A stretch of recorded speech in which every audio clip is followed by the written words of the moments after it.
My name is Claire Vance. I am 32 years old, and 3 months ago, I stood outside a sterile, soul-numbing probate courtroom in downtown Philadelphia, gripping a folder thick with secrets. Secrets my own family, the esteemed and formidable Sterling dynasty, had meticulously forged to declare me legally incompetent. The hallway was ice cold, an air-conditioned chill that seeped into my bones, but my palms were sweating, slick with a nervous dread. I hadn't slept in 2 days, my mind a relentless carousel of legal jargon and agonizing memories. My mouth tasted like metallic rust, a bitter tang of betrayal. I was a decorated military intelligence officer, a former army captain who had navigated the labyrinthine politics of war zones and the treacherous landscapes of covert operations. But right then, standing alone in that desolate corridor, I couldn't remember how to breathe. Then, the clerk, a young woman with a kind face and tired eyes, handed me a sealed envelope. Inside wasn't just evidence, it was betrayal, stark and undeniable, signed in my father's elegant, unmistakable handwriting. Just as I sank onto a cold, hard bench to process the latest blow, my phone lit up. UNK no number, it flashed on the screen. The voice on the other end, calm, resonant, and unmistakably authoritative, that's when everything changed. Stick with me, and if this hits home, leave a comment. I read them all. My niece, Lily's 7th birthday party smelled like saccharine sweet lemon cupcakes and cloying cheap hairspray. A chaotic, vibrant cacophony of shrieks and laughter filled the manicured backyard of my sister, Amelia's, sprawling suburban home in Bryn Mawr, Pennsylvania. Kids, sticky with frosting and boundless energy, ran in frantic, sugar-fueled circles beneath garish pink paper lanterns strung haphazardly from the ancient, gnarled oak tree that dominated the yard. A cheap Bluetooth speaker, valiantly trying to compete with the sheer volume of 7-year-olds, fought a losing battle against their relentless squeals, blaring a garbled rendition of a pop song. The scent of chlorine from the nearby unused swimming pool mingled with the sickly sweet perfume of Amelia's prize-winning roses, creating a heady, almost suffocating aroma that made my head ache. I stood just off the patio, in a simple cotton blouse and faded jeans, clutching a juice box someone had absent-mindedly handed me, like I was merely a temporary, unimportant fixture in the landscape. The intricate scar on my forearm, a jagged, silvery reminder of a near-fatal incident during my last tour in Afghanistan, was dry today, pale against my skin. But I'd left it uncovered. I had every right. It was a part of my story, a testament to what I had endured, a mark of the battles fought and survived. My mother, Eleanor Sterling, approached as if on cue, her expensive designer heels crunching softly over the manicured gravel path. She leaned close, a dazzling, impeccably curated smile plastered on her face as she greeted a passing aunt. But her voice, when she spoke to me, was a venomous, almost inaudible hiss. "Claire, darling," she cooed, her tone dripping with saccharine sweetness. "Don't let people see that unsightly mark. It's so unbecoming for a young woman of your station. Perhaps a long sleeve? You know how easily people judge." She gestured vaguely at my arm, her manicured fingers, adorned with a glittering emerald ring, fluttering like a dismissive butterfly. Her words, though barely audible, landed like a cold, sharp blade, unbecoming, as if my service, my sacrifice, was something to be ashamed of, something to be hidden from their pristine, superficial world. My jaw tightened. My station was currently in question, thanks to her and the rest of the Sterling clan. My station was a battlefield, not a social gathering. It was a life of purpose and profound responsibility, not one dictated by social graces and material possessions. I simply nodded, a non-committal hum escaping my lips, and took a long sip of my juice box. Engaging would only give her the satisfaction, fuel her passive-aggressive agenda. She thrived on conflict, on asserting her dominance, on reminding me of my perceived inadequacies. I wouldn't give her the pleasure. My father, Robert Sterling, the patriarch, The man whose very name commanded respect in the hallowed halls of Philadelphia's old money elite, joined us. He ran Sterling Global Holdings, a vast, shadowy empire built on real estate, finance, and whispers of less savory dealings. He placed a hand, heavy and dismissive, on my mother's shoulder, his gaze sweeping over me with a cold, almost surgical appraisal. His eyes, usually sharp and calculating, held a particular disdain when they landed on me. "Claire," he said, his voice a low, gravelly rumble, "still dressed like a vagabond, I see. One would think after all your adventures, you'd learn how to present yourself appropriately. You're representing the Sterling name, after all." He used adventures with a sneer, a thinly veiled reference to my military service, a career choice he had openly scorned since I'd enlisted. To him, it was an inexplicable deviation from the Sterling path of corporate dominance, a shameful stain on our pristine family record. He saw only a disruption to his carefully constructed narrative, not a journey of growth, courage, and immense contribution. "Good to see you too, Father," I replied, my voice flat, devoid of emotion. I knew this ritual. This was the prelude to the inevitable, the verbal dismemberment that always occurred when I found myself in their orbit. It was a performance they had perfected over decades, a subtle but relentless chipping away at my self-worth, a constant reminder that I was the anomaly, the black sheep, the one who refused to conform. My sister, Amelia, the golden child, the perfect wife and mother, glided over, her smile radiating an almost aggressive cheerfulness. She was a master of subtle manipulation. Her sweetness, a thin veneer over a core of ruthless ambition, inherited directly from our parents. "Claire, you're here. Great. Could you, help with the cooler? It's overflowing. And then perhaps check on the bounce house? I think one of the ropes might be loose. You're so good with things like that, so practical." Her tone was sweet, but her eyes held a subtle triumph. She always managed to frame her demands as help, ensuring I was relegated to manual labor or child supervision, far away from any meaningful conversation or social interaction. My older brother, Marcus, the heir apparent to Sterling Global Holdings, was already there, holding court by the grill, surrounded by a rapt audience of family, friends, and business associates. He barely glanced my way, too engrossed in his own self-important pronouncements about the stock market, his voice booming with unearned confidence. He was the favored son, the one who had effortlessly slipped into the role my parents had always envisioned for me, a compliant, ambitious corporate ladder climber. This was my family, or rather, the family I was born into. The family who saw me not as a person, a daughter, a sister, but as a problem, an embarrassment, a stain on their carefully constructed facade of perfection. They had always tolerated me, vaguely, distantly, but since I had dared to deviate from their preordained path, since I had chosen a life of service over a life of corporate gain, since I had returned from the war with scars both visible and invisible, their disdain had solidified into something cold and actively hostile. They believed my military service was a childish rebellion, a bizarre phase, something to be quietly swept under the rug. They never understood the deep, abiding sense of purpose it had given me, the fierce loyalty I had learned, the profound, unshakable strength I had forged in the crucible of combat. They had never seen the desolate beauty of a desert sunrise, or felt the raw, primal fear of incoming fire, or experienced the unbreakable bond forged between soldiers who trusted each other with their lives. Their world was one of balance sheets and social climbing.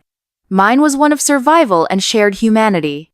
My true family, the one forged in the fires of shared hardship, fear, and unwavering loyalty, consisted of the soldiers I had served alongside. They understood the silence, the scars, the haunted eyes.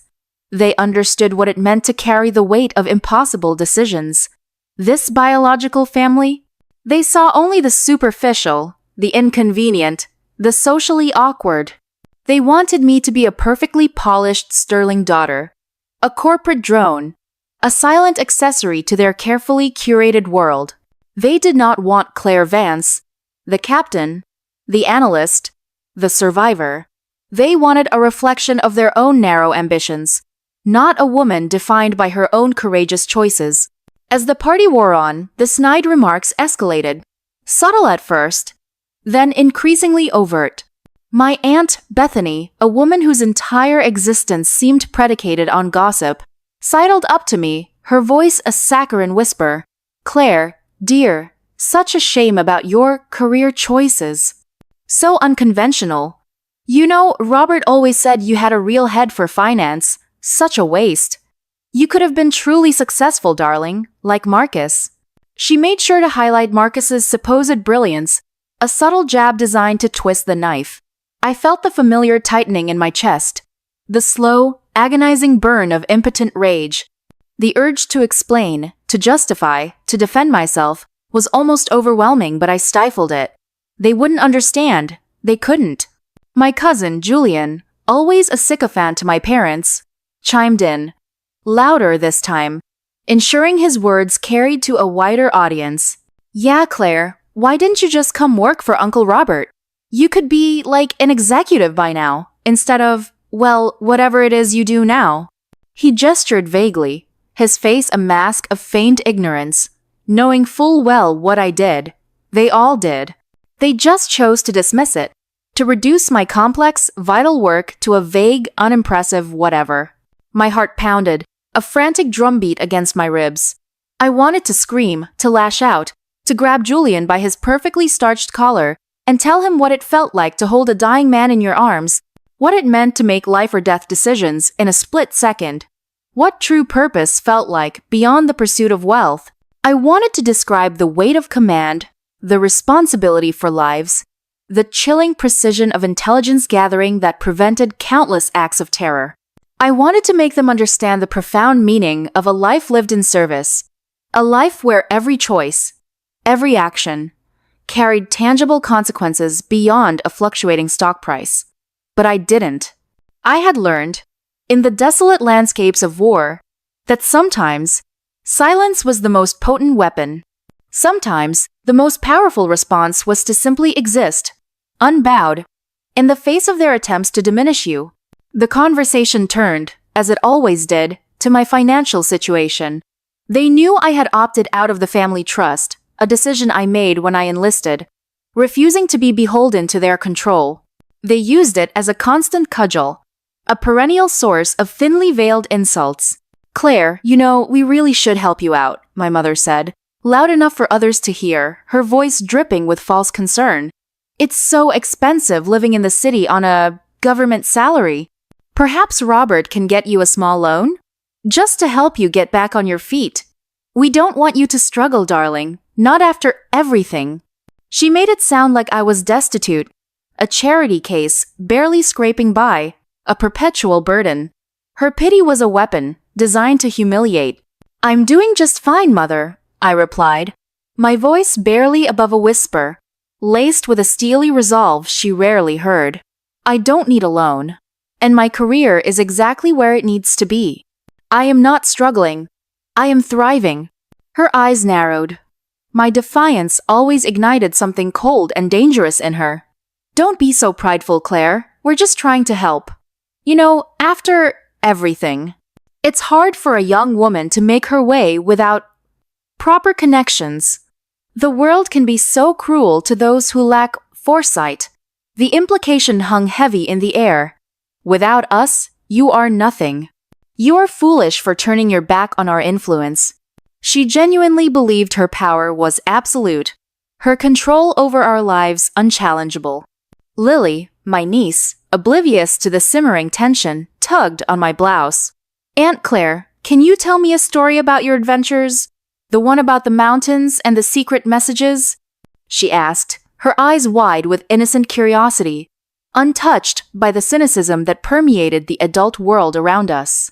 She was the only one in the family who genuinely seemed interested in my military service, captivated by the snippets of my life I occasionally shared, her imagination fired by tales of distant lands and quiet heroism. My sister, Amelia, quickly intervened, pulling Lily away with a sharp, almost imperceptible tug. No, Lily, Aunt Claire is busy. Go play with your cousins, don't bother her.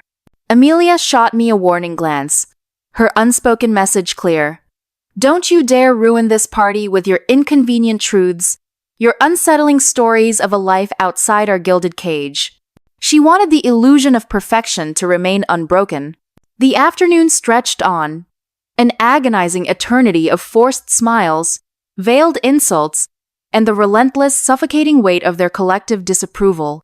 I felt like an alien, an unwelcome intrusion in a world that no longer recognized me, or perhaps never truly had. My mind drifted back to the court documents, to the cold, clinical language that sought to strip me of my autonomy. They were attempting to declare me legally incompetent, citing my unstable emotional state, a polite euphemism for PTSD, which I had managed meticulously and privately for years, with the help of a trusted military therapist, and my reckless financial decisions, my refusal to conform to their corporate demands. They wanted control of my small inheritance from my grandmother's side, a modest sum I had recently inherited and intended to use for a new, independent Venturia nonprofit organization dedicated to helping veterans reintegrate into civilian life, providing them with mental health support, job training, and a sense of community. This noble purpose, in their eyes, was simply another reckless act, a frivolous waste of money that could be better invested in their ventures. They wanted to seize it, ostensibly for my own good, but truly for their own control, to prevent me from achieving any independent success, any sphere of influence that wasn't tied to their dynasty. The thought of them getting their hands on that money, on my dream, filled me with a cold, desperate resolve. I wouldn't let them. Not now. Not ever. I was contemplating making my escape, inventing an emergency call, anything to escape this suffocating charade, when a sudden hush fell over the boisterous party. Heads turned. Whispers erupted, hushed and excited, like a ripple spreading through a still pond. The laughter died, replaced by a stunned silence. My father, Robert, who had been loudly boasting about a recent land acquisition to a captive audience of junior executives, suddenly straightened, his eyes widening in surprise. My mother gasped, her hand flying to her chest, her carefully constructed smile faltering. Standing at the edge of the manicured lawn, a figure emerged that commanded instant, undeniable respect. He was tall, impeccably dressed in a custom-tailored dark suit, his silver hair neatly cut, his posture ramrod straight. A subtle, almost imperceptible air of authority radiated from him, the kind that could only be forged in the crucible of command, honed through years of making life-and-death decisions, of leading thousands of men and women into the darkest corners of the world. He moved with a quiet, measured precision, his eyes scanning the crowd with an almost unnerving intensity, as if assessing a battlefield, dissecting every detail. And then, he saw me. His gaze locked onto mine, and a flicker of recognition. Then, a warm, genuine smile touched his lips. A rare sight for a man whose public persona was one of grim determination. It was General Arthur Vance, a living legend. A 4-star general, a man whose distinguished career spanned decades, from the battlefields of Desert Storm to the hallowed halls of the Pentagon, a name whispered with reverence in military and intelligence circles. He was a force of nature, a brilliant strategist, a master tactician, and a man universally respected throughout the military and intelligence communities. He was also unknown to my family, my former commanding officer, my mentor, and, in many ways, the closest thing I had to a true father figure since I joined the army. He was the one who had seen my potential when others hadn't, who had pushed me, challenged me, and believed in me even when I doubted myself. My family, usually so composed, so dismissive of anyone outside their carefully curated social circle, was utterly dumbstruck. My father, Robert Sterling, actually stammered a rare display of weakness. "General Vance?" he managed, his voice uncharacteristically weak, devoid of its usual booming confidence. He, like everyone else in that elite Philadelphia social circle, knew exactly who General Vance was. He was a national hero, A man whose every word carried immense weight, whose reputation was beyond reproach, whose influence extended far beyond the boardrooms they inhabited. General Vance walked directly toward me, his stride purposeful, bypassing my astonished parents and a stunned Amelia. He extended a hand, a broad, genuine smile on his face. "Captain Vance," he said, his voice a deep, resonant rumble that carried across the now silent backyard, cutting through the stunned silence like a sharp blade. "It's been too long." Looking sharp, as always. My family's faces went pale. Captain Vance? They had dismissed my military service as a frivolous adventure, a childish rebellion. They had mocked my rank, reduced my profession to something nebulous and insignificant, a fleeting phase. And now, standing before them, was a 4-star general, a man of immense power and prestige, addressing me with a respect that they had never, ever offered. The scar on my arm, which my mother had deemed unsightly and unbecoming, suddenly felt like a badge of honor, a testament to a life lived with purpose and courage. My mother, recovering her composure with a supreme effort, forced a brittle smile, her eyes darting nervously between me and the imposing figure of General Vance. "General Vance? What a surprise! Claire didn't mention you were coming." Her voice was a strained, artificial sweetness, laced with a desperate attempt to regain control, to fit him into her carefully constructed social narrative. General Vance turned his gaze to my mother, his eyes, sharp and intelligent, lingering for a moment on her forced smile, seeing through the facade with the precision of a seasoned interrogator. "She wouldn't have, Mrs. Sterling," he replied, his tone polite, but with an underlying steel that brooked no argument. "This was an unexpected visit on my part. I was in the area, on a matter of national security actually, and I remembered Captain Vance lived nearby. I specifically asked her to be here today." He paused, his gaze sweeping over my family, a silent, almost palpable judgment in his eyes, a flicker of something akin to disappointment. "Captain Vance," he continued, turning back to me, his voice now imbued with a deliberate, pronounced gravitas, a voice that had commanded armies and advised presidents, "is one of the finest, most courageous, and strategically brilliant officers I have ever had the privilege of commanding. She led highly sensitive intelligence operations in Kandahar, extracted critical intelligence from hostile territory under fire, and her quick thinking saved dozens of lives during a complex insurgent attack. She returned home a decorated hero, a true patriot. Her dedication, her integrity, and her profound understanding of complex geopolitical landscapes are simply unparalleled." He then looked directly at my father, his gaze piercing, holding Robert Sterling's gaze with an unwavering intensity. "In fact, Mr. Sterling," he continued, his voice dropping slightly, becoming more confidential, more ominous, "Captain Vance was instrumental in uncovering a highly sophisticated network of offshore financial entities that were suspected of funneling funds to undesirable elements. Her analytical skills were absolutely crucial in that investigation, a matter, I might add, that has direct implications for national security. I am here today, specifically, to discuss a top-secret government initiative that requires her unique expertise, a matter of utmost national importance, one that cannot be discussed in casual settings." My family's faces were now sheet white, drained of all color, their composure shattered. My father's jaw hung slightly open, a picture of stunned disbelief. My mother's carefully constructed facade shattered, revealing a raw, unadulterated shock.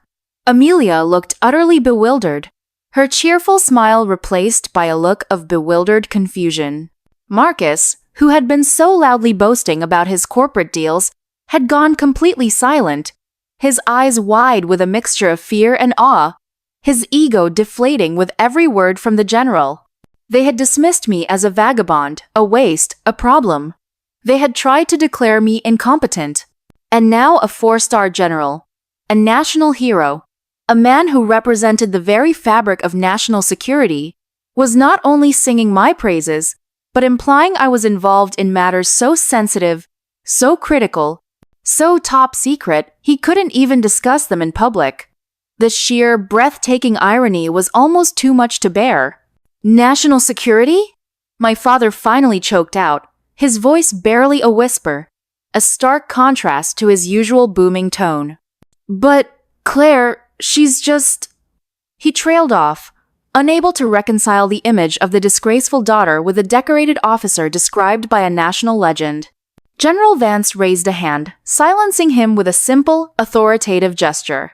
Mr. Sterling, Captain Vance's service to this country far exceeds any corporate title or family legacy. Her courage in the face of danger, her unwavering commitment to justice, and her quiet, unyielding strength are qualities that cannot be bought, cannot be inherited, and frankly, cannot be fully appreciated by those who have not witnessed them firsthand. Her intelligence, her resilience, her profound sense of duty, these are the hallmarks of true leadership, the kind of leadership that protects nations. He then turned to me, his expression softening, a genuine warmth in his eyes, a silent message of respect and camaraderie. Captain Vance, are you ready to discuss the details of Project Nightingale? The team is waiting. The mention of Project Nightingale was a masterstroke. It was a code name for a fictional, yet incredibly plausible, top-secret operation. It implied urgency, confidentiality, and an importance that instantly eclipsed any petty family drama. My phone, which had buzzed earlier with a known number, vibrated again, a silent confirmation. I knew then that my carefully arranged support system was in place, ready to play their part in this carefully choreographed departure. Yes, General, I replied, my voice steady, my spine rigid with newfound strength, my gaze meeting my father's unflinching. I'm ready. I turned to my family, a slow, deliberate smile spreading across my lips. A smile of quiet triumph that held no malice, only a profound sense of liberation. Well, it seems I have to cut my visit short. National security calls. Some matters, you see, are simply more pressing than birthday cake. I paused, letting the words hang in the air, a silent, pointed accusation, a subtle twist of the knife they had so often turned on me. Enjoy the party. My mother stammered, her voice a desperate, pleading whisper, grasping at the last vestiges of normalcy. But Claire, Lily's cake! And we haven't even sung happy birthday yet. This is so unexpected. Her perfectly coiffed hair seemed to droop, her carefully applied makeup unable to conceal the shock and humiliation etched on her face. Some things, I said, looking directly into her eyes, my voice clear and unwavering, are more important than cake, Mother. Some things are worth fighting for, even if others don't understand. With a final, almost imperceptible nod to General Vance, I walked away from the stunned, silent gathering, leaving my family utterly speechless, their carefully constructed world of condescension and dismissal crumbling around them. The silence that followed me felt like a physical weight, a tangible testament to the blow they had just received. General Vance followed me, his presence a shield against their bewildered stares, his mere existence lending an air of profound authority to my departure. As we reached the street, a sleek, unmarked black SUV pulled up to the curb, its tinted windows adding to the aura of mystery. The driver, a woman with sharp, intelligent eyes and a no-nonsense demeanor, opened the back door. As I stepped inside, General Vance turned back to my family, who were still standing frozen on the lawn, like a tableau of shattered illusions, their faces a mixture of confusion, shock, and dawning horror. Just so you know, General Vance said, his voice carrying clearly across the quiet suburban street, a final devastating pronouncement. Captain Vance's recent inheritance? That's not just personal funds.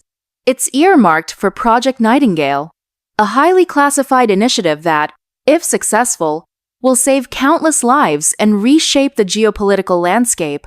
Her financial decisions, far from being reckless, are deeply strategic, profoundly ethical, and critically important to the security of this nation. Anyone attempting to interfere with her assets, or her autonomy, will be engaging in an act that could be construed as obstruction of a federal investigation. And trust me, you do not want to be on the wrong side of that particular line. The consequences would be severe.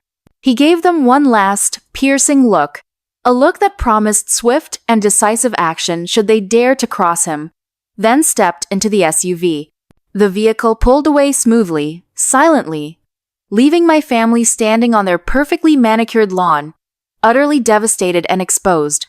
The sheer audacity of the general's pronouncement, the public humiliation, the implication of federal interference, the threat of national security implications set, was a blow far more effective than any argument or lawsuit. They had tried to erase me, to control me, to diminish me. Instead, I had become an undeniable force, a woman whose life was interwoven with matters of national importance, far beyond their petty squabbles and corporate machinations. Their carefully cultivated image, their fragile sense of superiority, lay in ruins. Inside the SUV, I exhaled, a long, shaky breath I hadn't realized I was holding. The tension, which had coiled tight in my stomach for months, slowly began to unravel. General Vance, sitting beside me, simply nodded, a silent acknowledgement of a mission accomplished. "Good job, Captain. They won't bother you again." "Not like that." "Thank you, General," I said, my voice thick with emotion, tinged with a profound gratitude. "You didn't have to do that. That was above and beyond." He smiled, a rare, genuine smile that crinkled the corners of his eyes, erasing for a moment the years of hardened resolve etched on his face. "Of course I did. You earned it, every bit of it.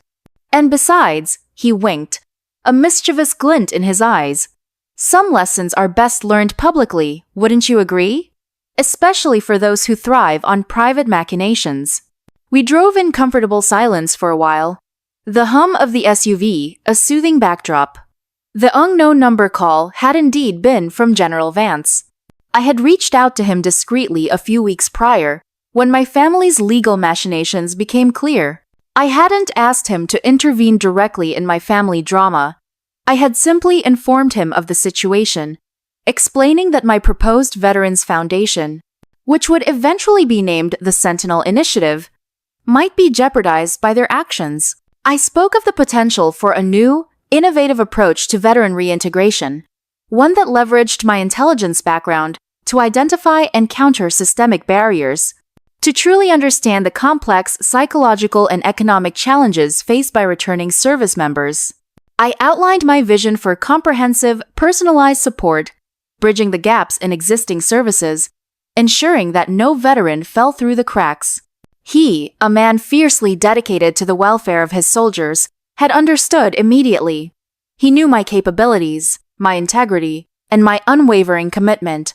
He had recognized the opportunity not just to help a former officer, but to safeguard a vital national aita woman who genuinely cared about the well-being of the very people he commanded. The Project Nightingale was his brilliant, impromptu invention, a tactical deception designed to achieve maximum impact with minimum fuss. And it had worked flawlessly. It was a testament to his strategic genius, his ability to turn a personal crisis into a powerful public statement. The following weeks were a whirlwind of activity, but this time, it was a whirlwind of my own making, driven by purpose, not despair. The Sterlings, reeling from the public dressing down by General Vance and the implied threat of federal intervention, immediately dropped their legal proceedings against me. The probate court, no doubt sensing the delicate political implications and the ominous shadow of General Vance's words, expeditiously approved my full access to my inheritance without further delay or scrutiny. My father, in a rare strained phone call, offered a terse, almost inaudible apology for the misunderstanding. I simply accepted it without comment, recognizing it for what it was, a strategic retreat, a desperate attempt to avoid further scandal, not a genuine act of remorse. My mother and Amelia sent me perfunctory, emotionally sterile emails wishing me all the best in my new endeavors, their words devoid of any true warmth. Marcus, predictably, vanished, too proud to acknowledge the public humiliation. Their silence, however, was a victory in itself. They had learned a harsh, unforgettable lesson: that my strength was not to be underestimated, and my chosen path, far from being a disgrace, was a source of profound power and purpose that transcended their petty world. With my inheritance secure, I poured every ounce of my energy, my intellect, and my passion into the Sentinel Initiative. I purchased a dilapidated but charming old brownstone in a revitalized section of Philadelphia, its brick facade weathered but sturdy, its interior full of potential. We meticulously renovated it, transforming it into our headquarters, a warm, welcoming hub for veterans, a place designed to foster community and healing, not clinical sterility. My initial team consisted of former military colleagues, a brilliant logistics specialist from the Army who could organize anything, a compassionate psychologist who had worked extensively with combat veterans and understood the nuances of trauma, and a savvy legal expert from the Navy JAG Corps who navigated bureaucratic hurdles with ease. We worked tirelessly, fueled by a shared vision and a fierce commitment to those who had sacrificed so much. We created bespoke programs for mental health support, including traditional therapy, innovative peer counseling models, and alternative healing modalities like art therapy, music therapy, and wilderness retreats. Recognizing that healing took many forms, we developed comprehensive job training programs that leveraged veterans' unique skills, connecting them with opportunities in high-demand fields like cybersecurity, advanced manufacturing, green energy, and even entrepreneurship, helping them translate their military expertise into civilian success. Most importantly, we fostered a sense of community, a place where veterans could truly belong, where their experiences were understood, where their scars were not seen as weaknesses but as badges of honor, testament to battles fought and survived, a place where they could find brotherhood and sisterhood again. The Sentinel Initiative quickly gained traction. Veterans, often disillusioned and underserved by traditional support systems, flocked to our programs. We saw tangible results: reduced rates of homelessness and unemployment, significant improvements in mental health outcomes, and a palpable resurgence of hope and purpose in the lives of those we served. The stories of transformation were endless. A former Marine, struggling with severe PTSD and battling addiction, found solace and a new career as a graphic designer through our art therapy program, his vibrant artwork becoming a powerful expression of his healing journey. A former Army medic, like myself, who had lost both legs in an IED blast, found renewed purpose as a motivational speaker and mentor to other injured veterans, inspiring them with his indomitable spirit and unwavering optimism. We helped a female veteran, a single mother struggling to find meaningful employment, launch her own successful catering business, providing her with business training, mentorship, and initial seed funding. Each success story, each life touched, reaffirmed our mission and fueled our determination. Our success caught the attention of philanthropic organizations, government agencies, and even private corporations, who recognized the profound impact of our work. Donations poured in, allowing us to expand our reach, opening satellite offices in major cities across the country, from the bustling streets of Washington, D.C., to the sun-drenched coast of San Diego. General Vance, now officially retired, became a staunch, vocal advocate for the Sentinel Initiative, lending his immense credibility and influence to our cause. He spoke at our fundraisers, championed our programs to political leaders on Capitol Hill, and even personally mentored some of our most promising veteran entrepreneurs. His wisdom and guidance invaluable.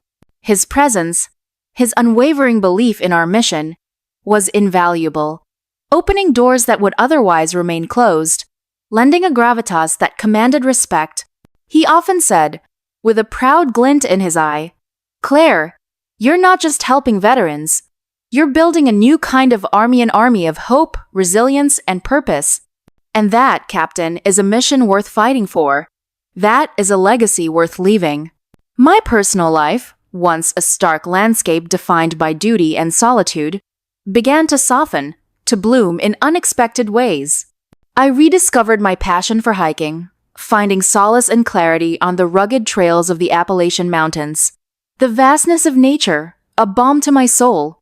I adopted a rescue dog, a fiercely loyal German shepherd named Echo, whose calm presence and unwavering affection brought immeasurable comfort and companionship. And in the quiet moments, away from the relentless demands of the Sentinel Initiative, I allowed myself to open up, tentatively, to the possibility of connection, of companionship, of love beyond the battlefield. I met Dr. Ethan Hayes, a kind, brilliant neuroscientist who specialized in trauma and resilience, his research focusing on post-traumatic growth. He had volunteered at one of our mental health workshops, and our conversations, initially focused on the intricacies of the human brain and the pathways of healing, quickly deepened into something far more personal, more intimate. He understood my past, respected my independence, and saw beyond the scars, recognizing the woman of strength, compassion, and unwavering purpose that I had become. His quiet support, his empathetic understanding, and his gentle humor became an invaluable anchor in my life, a steady presence in a world that had once felt so chaotic. The Sterling family, meanwhile, faded into a comfortable distance, their once towering presence reduced to a faint echo. They still sent perfunctory holiday cards, still occasionally made awkward attempts at polite conversation at extended family gatherings, which I attended sparingly and with a newfound sense of detachment, no longer seeking their approval, but the sting was gone. The power dynamic had irrevocably shifted. They were no longer the arbiters of my worth, the judges of my choices. They were simply my relatives, distant figures in a past chapter of my life, their judgment now utterly irrelevant. My father, in particular, seemed to age rapidly after the incident at Lily's party. The boundless energy and fierce authority that had once defined him seemed to wane, replaced by a quiet weariness, a subtle defeat. Sterling Global Holdings, while still financially robust, never quite recovered its old swagger or its cutting-edge reputation. Marcus, his chosen heir, lacked the strategic brilliance and ruthless ambition that had built the empire, content instead to coast on its existing momentum, making safe, uninspired decisions. My mother continued her socialite circuit, her perfectly curated smiles now seeming a little less bright, her eyes holding a flicker of something unfulfilled, a quiet desperation beneath the veneer of expensive makeup. Amelia, while maintaining her perfect facade, seemed more frantic, her cheerfulness a brittle mask. They were trapped in the very world they had so meticulously constructed, a world that now seemed hollow and unfulfilling, compared to the vibrant purpose I had found. My true family, the one I had chosen and forged in shared purpose, continued to expand. My core team at the Sentinel Initiative, the veterans whose lives we had touched, and the growing network of compassionate allies who supported our mission, these were the people who truly mattered. They were the ones who celebrated my triumphs, offered solace during setbacks, and stood by me, unwavering, through every challenge. We created a community built on authenticity, mutual respect, and a shared commitment to a cause greater than ourselves, a family bound not by blood, but by shared values and unwavering support. One crisp autumn evening, a little over 5 years after Lily's infamous birthday party, I stood on the rooftop terrace of the Sentinel Initiative's headquarters, looking out at the glittering Philadelphia skyline. The city lights twinkled like scattered diamonds, a vibrant tapestry of human lives, dreams, and endless possibilities, each light a story waiting to unfold. The sound of distant traffic, the murmur of the city, felt not like noise, but like the steady, vibrant pulse of a living, breathing entity, a symphony of humanity. Ethan stood beside me, his arm gently around my waist, his presence a comforting warmth, a silent anchor.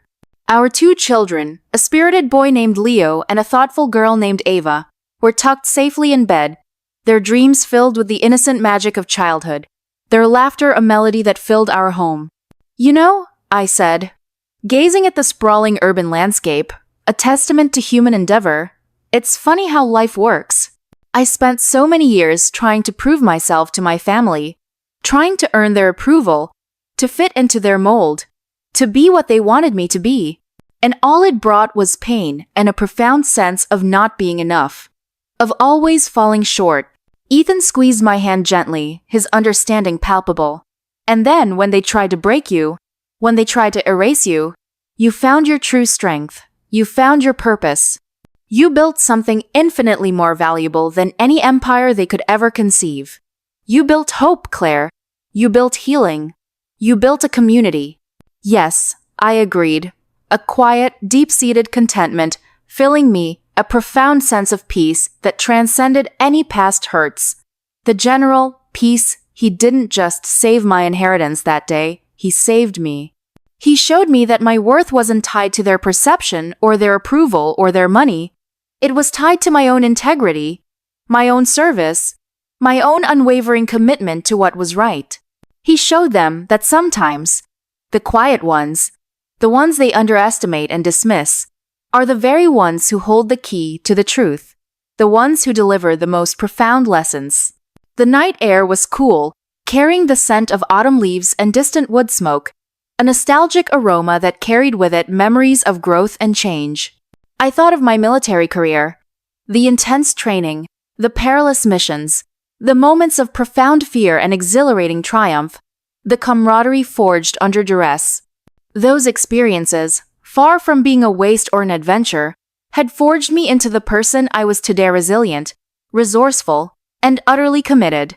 They had taught me to trust my instincts, to lead with courage, and to fight for what I believed in, even when standing alone against overwhelming odds. I thought of my family, the Sterlings. They still existed, in their polished homes and their exclusive clubs, living lives of inherited wealth and carefully maintained appearances, their world shrinking, becoming less relevant. But their influence over me had vanished, replaced by a quiet indifference, a profound sense of liberation. I no longer felt the burning need for their approval, the agonizing sting of their disdain. I had found freedom, not in escaping them, but in transcending their narrow expectations, in building a life that was authentic, meaningful, and entirely my own. The Sentinel Initiative was thriving, expanding its reach, touching more lives, building a network of support, healing, and opportunity for veterans across the nation. It was my legacy, not built on wealth or power, but on purpose, compassion, and the profound, enduring strength of the human spirit. It was a testament to the fact that while blood may bind, shared values and unwavering commitment forge bonds far stronger and more meaningful. It was a living, breathing monument to resilience, a testament to the power of one person's vision to ignite change. My own life, with Ethan and our children, was a tapestry woven with love, laughter, intellectual curiosity, and a deep sense of peace. We lived simply, choosing experiences over possessions, shared moments over material accumulation, valuing connection above all else. I continued to advise General Vance on various initiatives, both public and covert, lending my expertise to causes that genuinely serve the greater good, using my skills for profound, positive impact. My work, my family, my purpose, they were all inextricably linked, forming a holistic, fulfilling existence. The scars on my arm, once a target of my mother's disapproval, were now a silent badge of honor, a reminder of the journey that had led me here. This is my story. It's not just about a family's betrayal or a public humiliation. It's about the quiet power of defiance, the profound strength of choosing your own path, and the undeniable truth that your worth is not determined by the opinions of others, especially those who seek to diminish you. It's about understanding that sometimes the hardest truths are the ones that set you free, and the most unexpected allies are the ones who remind you of your true power. It's about forging a legacy not inherited, but earned, built on integrity, purpose, and an unshakable belief in your own unwavering strength. It's about realizing that the darkest moments can be the catalysts for the most profound transformations, and that true victory lies not in material gain, but in reclaiming your narrative and living a life of authentic purpose.